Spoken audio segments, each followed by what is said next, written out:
Deep within the heart of the Appalachian Mountains lies the Harmonia Caverns, famous for their flawless acoustics and eerie silence. But when visitors begin to flee in terror, whispering about voices calling their names from the shadows, the gang arrives to investigate. Why do the screams seem to echo backward? And what happened to the choir that vanished here in 1987? The van rumbled over gravel as the mystery machine pulled into the secluded parking lot of Harmonia Caverns. Mist clung low to the ground, curling around the tires like ghostly fingers. The sun had already sunk beneath the jagged Appalachian peaks, casting long shadows over the forest. The gang stepped out, stretching from the long drive, unaware that something unnatural was already listening from the silence beneath the earth. "This place gives me the creeps," Shaggy muttered, stuffing another sandwich into his mouth as Scooby clung to his leg. "Why can't we ever solve a mystery at a beach resort?" Fred adjusted his flashlight, eyeing the looming cave entrance. "Because mysteries don't happen on the beach, Shaggy. This one's different. People have been reporting strange sounds, voices, coming from deep inside. Some even claimed they were being called by name." Velma was already flipping through a worn notebook filled with regional folklore. "There's a pattern. Over the last 2 months, more than a dozen visitors reported hearing disembodied voices. Each time, the cave was closed, and the tourists fled in panic. But here's the strange part, they all described the voices as reversed recordings. Played backward." Daphne pulled her scarf tighter. "And none of the park rangers can explain it?" "No," Velma replied, eyes sharp behind her glasses. "But I found something buried in an old newspaper archive. In 1987, a traveling choir performed a private concert in this cave. They were never seen again. Officially, they got lost in the caverns and were presumed dead. But no bodies were found. A cold breeze swept from the entrance, like a breath from the earth itself." Fred turned toward the yawning darkness. "Let's stick to the plan. Shaggy and Scooby, you two stay here and keep watch. Daphne, Velma, and I will head inside, stay close, and record everything. Let's find out what's echoing in these caves." Reluctantly, Shaggy and Scooby agreed, huddling near the van with a flashlight and a pile of snacks. The others stepped into the entrance, the beam of Fred's light cutting through the darkness like a blade. The sound of dripping water echoed in rhythmic intervals, the natural acoustics amplifying every breath, every shuffle, into haunting reverberations. As the group delved deeper, Velma paused suddenly. "Did you hear that?" They stopped. The cave was silent, too silent. "I swear I heard someone whisper my name," she said. But it sounded reversed. They moved on, more cautiously now, until they reached a chamber known as the concert hall, a vast, domed space where the choir had supposedly last performed. Fred knelt to examine faint markings on the cave floor. They resembled musical notation, but distorted, as if someone had etched a corrupted score into the stone. Suddenly, a low hum began to rise from the walls themselves. Velma spun around, recorder in hand. The sound grew louder, then resolved into a voice, a woman's voice, murmuring in what sounded like Latin. The voice warped, sped up, reversed, then clearly, spoke Velma's name. "Velma," she froze. "Run!" Daphne screamed as the voice escalated into a shriek that shook the chamber. Rocks fell from the ceiling as if the cave itself were reacting to the sound. They bolted, sprinting back through the winding tunnels, heartbeats pounding louder than the echoes around them. When they finally burst into the open air, gasping for breath, Scooby and Shaggy were hiding behind the van. "We heard it too," Shaggy cried. "It called my name, man." Velma immediately rewound her recorder. "I need to analyze this. That voice, it sounded layered, like a digital manipulation. There's something more going on here than just haunted acoustics." Fred nodded grimly. "We need to find out who, or what, is behind these sounds. And if the choir didn't leave, maybe they never could. From deep within the cave, a new sound began to rise. Not a voice, but music. Faint. Melancholic. And unmistakably coming from underground. The night was unusually still as Velma replayed the distorted recording inside the van. The others watched in silence as the reversed voice echoed from the speakers, Amlev, Amok Cab, then, unmistakably, Velma, again, this time more desperate, more pleading. The hairs on the back of her neck stood up. I isolated 3 audio layers, she began, typing quickly on her laptop. One is natural cave echo, another is artificial reverb, but the third is a reversed human voice. It's been digitally mixed. Someone is engineering these sounds deliberately. Fred frowned. So it's not supernatural. I didn't say that, Velma replied, adjusting her glasses. The voice used my name. That's not something you can fake on a pre-recorded loop unless you know exactly who's going to be there. Someone, or something, is watching us. Daphne crossed her arms, eyes darting to the trees surrounding the parking lot. Then why scare tourists? Why recreate an old choir's performance backwards in a cave? What's the endgame? Fred stood up, determined. We go back in. This time, we split up and cover more ground. We need answers. Shaggy groaned audibly. Split up. In that cave. Have you ever seen a horror movie, Fred? Yeah, Scooby whimpered. Bad idea, but it was too late. Fred assigned pairs. He and Daphne would take the lower tunnels branching off from the concert hall. Velma would go alone, analyzing acoustics from an isolated chamber. Shaggy and Scooby, after excessive bribing with Scooby snacks, were tasked with staying near the entrance and watching for movement.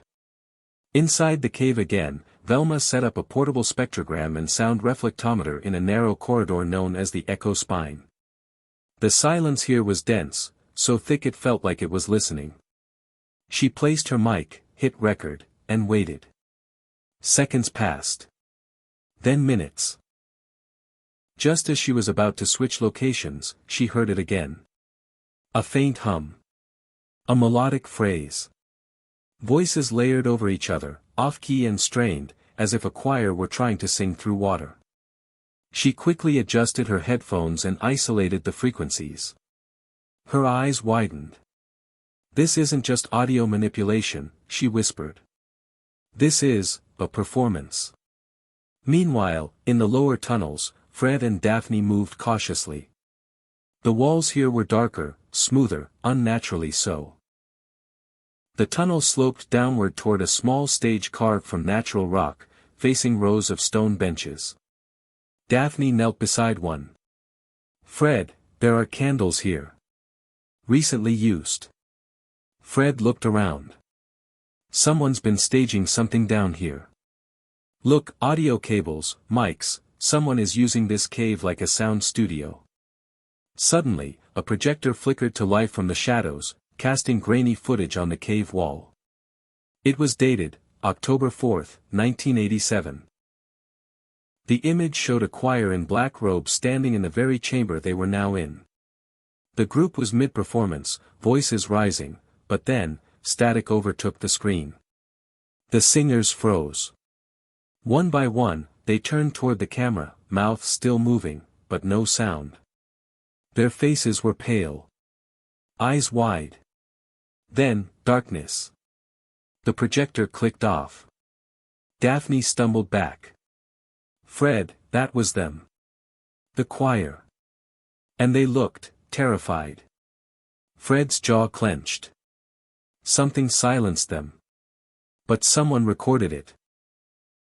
Elsewhere, Shaggy and Scooby paced nervously near the cave's mouth. Like, I know we're supposed to watch the entrance, but I really think it's watching us, Shaggy muttered. Scooby whimpered and pointed. Ruro, out of the darkness emerged a tall, gaunt figure, wearing what looked like a faded black robe. No face could be seen under the hood, only the flicker of light reflecting off what seemed like recording equipment strapped to the chest. Aw! Both screamed, bolting back into the forest. The robed figure didn't chase. It simply turned and vanished back into the cave. Back in the echo spine, Velma's recording suddenly stopped. The equipment shorted out. She pulled off her headphones, heart racing. Then, a whisper. Not from the device. From behind her. Don't let them finish the song, she turned sharply. No one was there. As the group regrouped at the van, breathless, shaken, and confused, Velma spoke first. Someone is using the cave's acoustics to finish the choir's lost performance. But I know, there's something wrong with the song itself. Fred nodded. And the people trying to complete it, might not be entirely alive. Shaggy shivered. Can we solve this one without becoming part of the final chorus? From deep within the earth, as if in response, the faint sound of applause echoed upward. But no hands had clapped. The next morning, dawn filtered weakly through thick clouds over the valley, casting a pale, washed-out light over the entrance to the echoing caves. No bird sang. No breeze stirred. It was as if the land itself held its breath. Inside the van, Velma stared at her laptop. Her brows furrowed as spectral lines danced across the screen. I reversed the melody again, she muttered. It's not just music. It's a phonetic sequence. A kind of code. But, one meant to be sung. Daphne leaned over. A code? Like instructions? More like an invocation, Velma said. And if I'm right, the full version was never completed because the last verse was lost with the choir. Fred, pacing behind them, paused. And someone's trying to finish it now. Exactly. But the song isn't just cursed folklore. It might be activating something inside the cave, sonic patterns, vibrations, maybe worse. Scooby let out a low growl. No more caves, sorry, Scoob, Fred said. We need to know who's trying to finish the performance. We need to find the source, and shut it down. With renewed determination, the gang returned to the caves that afternoon. Fred had mapped the tunnel system based on blueprints obtained from the local ranger office. One section caught his attention, Chamber X7, listed as restricted access since 1988 due to seismic instability. No tourist route passed through it. Yet all recordings they traced seemed to converge there. Shaggy and Scooby reluctantly volunteered to explore a different route, the old catwalk, a narrow passage above the main chamber. Why is it always us who end up on the haunted hiking trail? Shaggy complained, inching along a rickety wooden beam with Scooby whimpering behind him. Below them, they saw flickers of movement, shadows gliding along the walls, too tall to be normal, too silent to be human. But when Shaggy pointed and blinked, they were gone. Meanwhile, Velma and Daphne descended into a section called the Whispering Vault, where echoes behaved oddly, carrying whispered sounds from one end of the chamber to another instantly. They spoke softly, but their words bounced back twisted, sometimes changing mid-sentence. Velma recorded one such echo. She whispered, "Who's completing the song?" The return was chilling, "You are." Daphne stared at her. What did it say? Velma's lips were tight. Nothing helpful.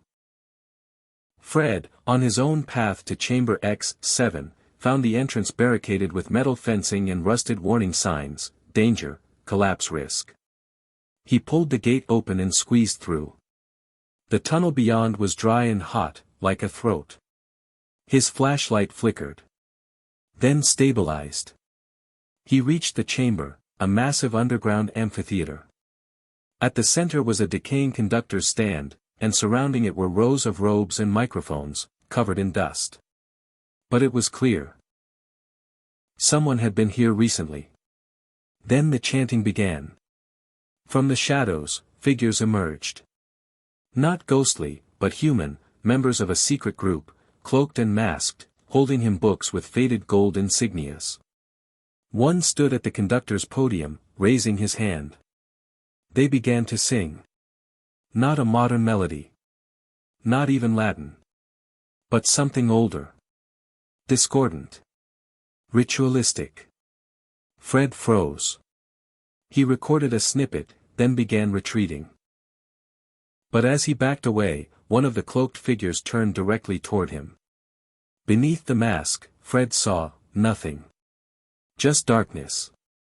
Endless, pulsing void. He ran. At the same time, Velma's equipment lit up with audio spikes. "Someone just started the missing verse," she said. "It's happening right now." Shaggy's scream echoed from above. "Guys! The walls are moving."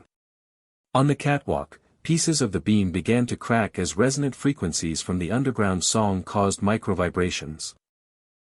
Scooby grabbed Shaggy's collar, dragging him back just as part of the ledge crumbled and fell into the abyss.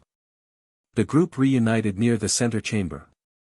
Fred, breathless, recounted what he saw. "It's a cult," he said.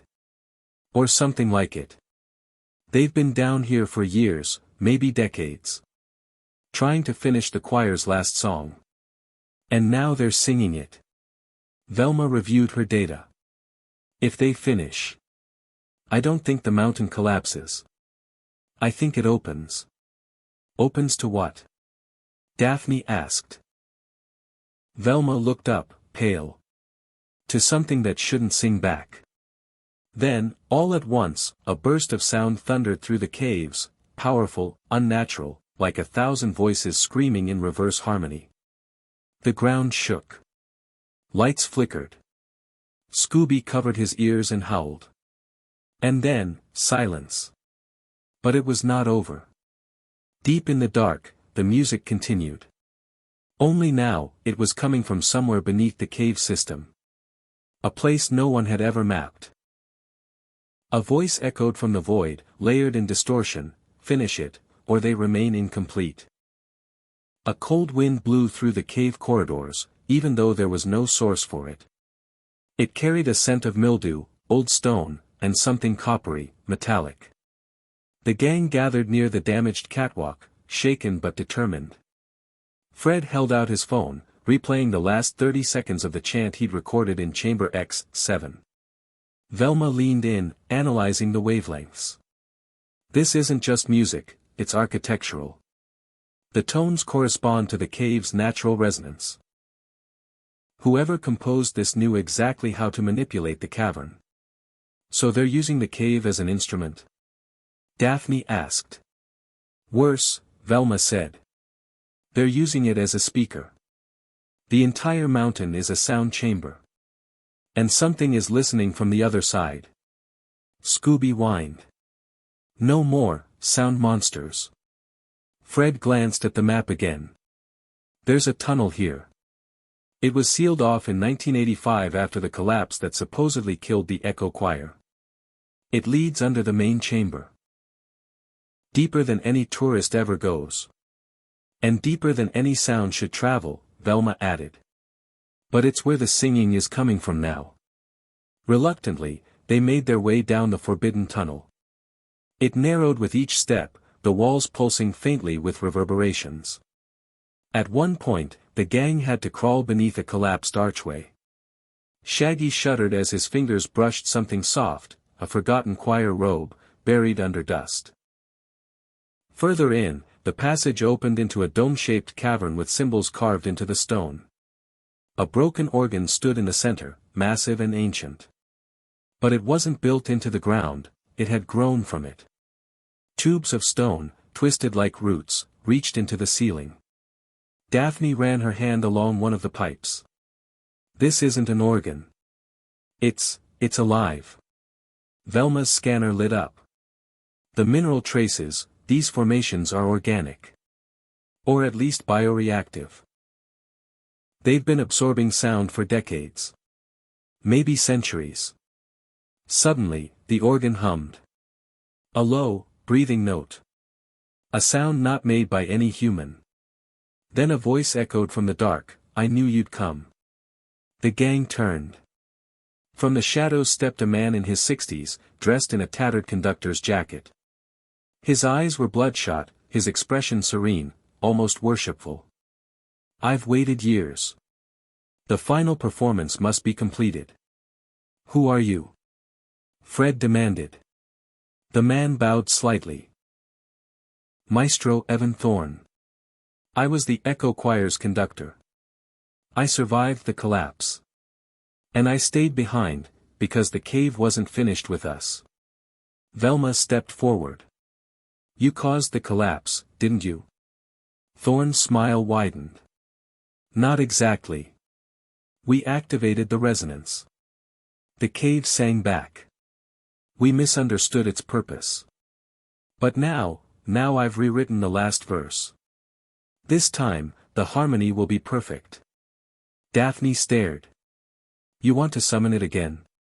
"I want to set them free," Thorne whispered. "They're still trapped, in the sound." He gestured toward the organ. "I can hear them, every night. Their voices woven into the frequencies. The song never ended, it just sank deeper." Scooby and Shaggy backed away slowly. "Like, we don't want to hear any more cursed concerts, man," Fred stepped between them. "What happens if you finish the song?" Thorne's eyes gleamed. "It becomes irreversible."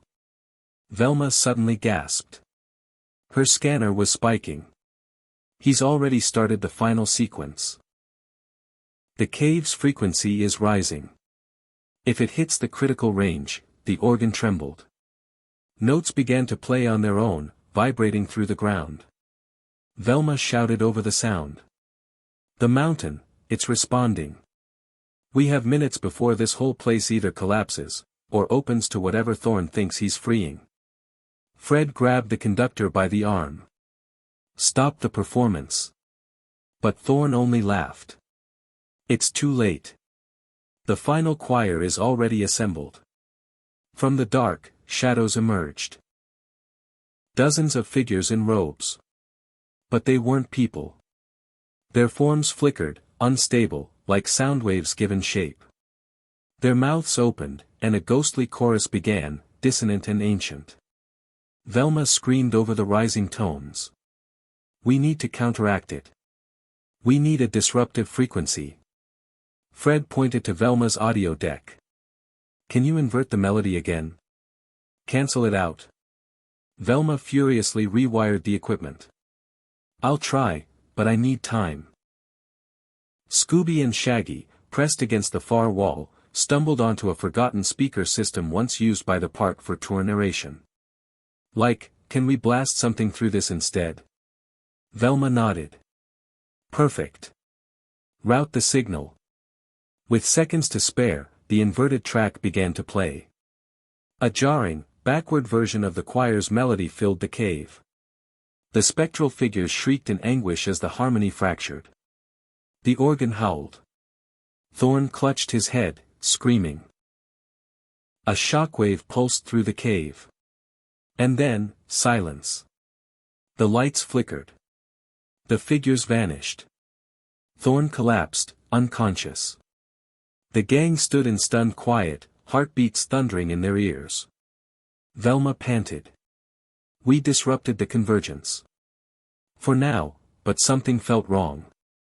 Fred raised his flashlight. In the far wall of the cavern, once sealed in stone, a fissure had opened, leading into utter blackness. And from its depths, a sound, low and growing, began to hum again. The gang stared into the black fissure, the sound within growing louder by the second. It was no longer music. It was breathing, wet, rhythmic, and impossibly deep. Like the mountain itself had lungs and was waking after a long sleep. Fred raised his flashlight, its beam barely penetrating the void. "We need to seal that opening," he said grimly. "But we don't even know what's in there." Daphne whispered. Velma, kneeling beside the unconscious Maestro Thorne, looked up. "We may not have to guess." He was carrying this. She held up a leather-bound journal, worn and stained with time. Inside, pages overflowed with erratic notations, musical scores scribbled with blood-red ink, diagrams of the cave system with runes scrawled in the margins, and increasingly incoherent ramblings. The echo choir didn't vanish, she said. They were absorbed into the cave. Shaggy turned pale. Absorbed? Like, as snacks? Velma shook her head. More like recordings. Their voices became part of the rock. Thorn believed that through repeated performances, he could awaken a sacred harmony and release the choir. Daphne glanced at the organ. But that last surge, what if he succeeded? Fred tightened his grip on the flashlight. Then we're not dealing with echoes anymore. We're dealing with something that remembers. As if on cue, a deep tone shook the chamber. From the fissure, the air shimmered, and a ghostly figure stepped out. It was a woman. Her features ethereal, glowing faintly in the dark. She wore a choir robe, and her mouth moved soundlessly. Velma whispered, "That's Elena Rios." She was the lead soprano. Disappeared in the 85 collapse. Fred took a cautious step forward. "Can you hear us?" The figure turned her gaze toward them. Her lips trembled. "You must silence the song, before it reaches the lowest octave." The light around her flickered. The voice beneath, "It stirs." Shaggy backed away in terror. Why is it always something beneath? The specter faded before they could ask more. The gang looked at one another in dread. Velma flipped through more of the journal. There's something called the harmonic descent. Thorn believed the cave had 12 resonance levels, each deeper, each more dangerous. We're on level 11. The fissure leads to the 12th. Fred nodded. Then we go down.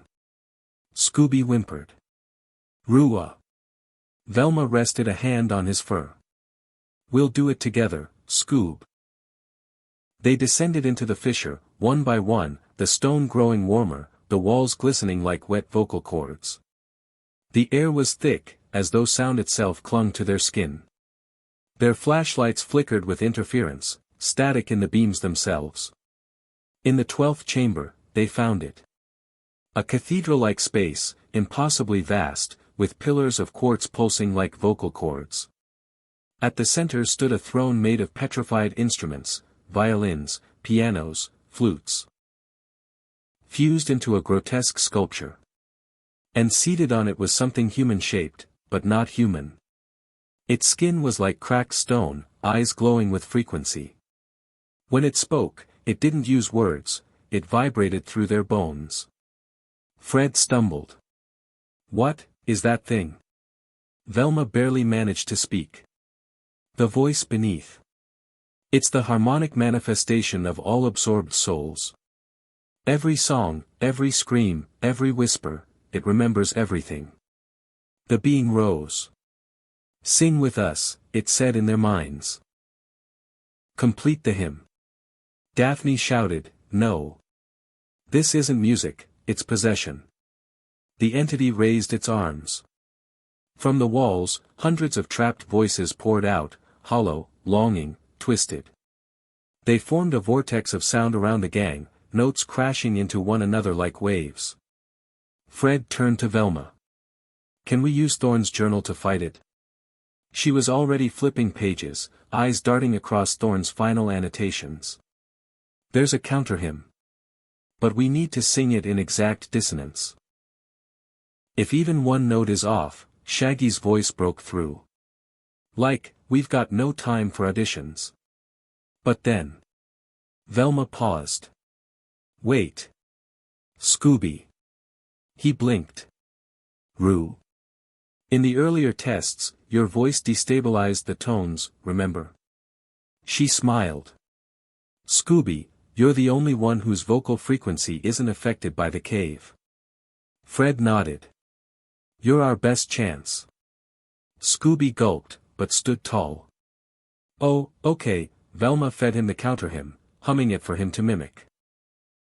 The voice beneath shrieked in anger, its form distorting. Scooby opened his mouth, and sang. It was off-key. Rough. but pure. A single tone of loyalty, friendship, and fearlessness. The chamber trembled. The walls began to crack. The vortex of voices twisted into agony, then, silence. The being crumbled. The throne shattered. The resonance stopped. The gang stood frozen, breathing heavily. For a moment, there was only stillness. And then, a final echo rose, faint and mournful.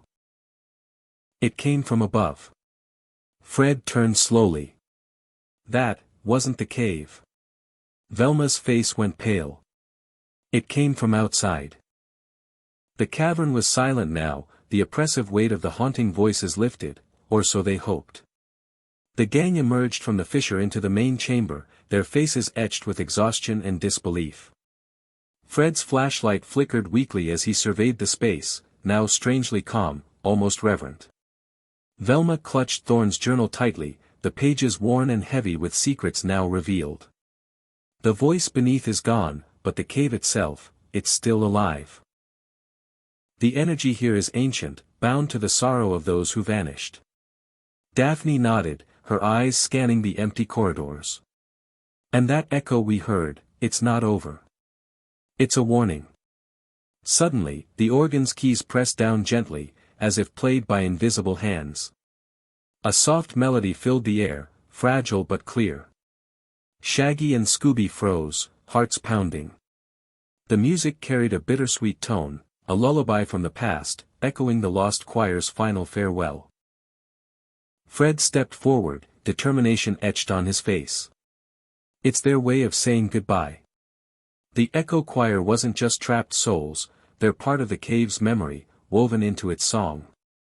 Velma's voice was gentle but firm. We disturbed their rest, but we also freed them from the endless loop of suffering. This melody means peace. The group stood together, letting the music wash over them, each note a thread tying past and present. The cave's oppressive darkness softened, revealing glimmers of natural light filtering through cracks above. But as the last note faded, a new sound emerged, faint footsteps approaching from the entrance. The gang turned, tension rising again. A figure appeared, Maestro Thorn, alive but pale, his eyes wild with desperation. You don't understand, he gasped. The harmony is not just a song. It's a force. And it's not done yet. Fred stepped between Thorn and the group. You almost destroyed everything trying to awaken it. Why? Thorn's gaze was haunted. I wanted to bring them back, the choir, my wife Elena. But the voice beneath is a curse. It feeds on memory and pain. It nearly consumed me. Velma moved closer, her tone softer. You need to leave this place behind. Let the cave rest.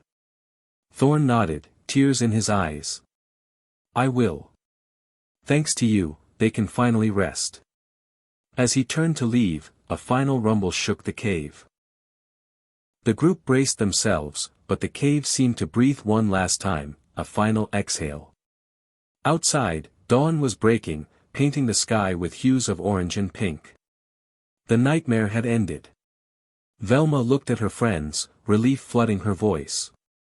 The echoing caves will never haunt anyone again. Fred smiled faintly. And we have a story, one that reminds us that some echoes are meant to fade, not to be chased. Daphne reached out, squeezing Velma's hand. Let's go home.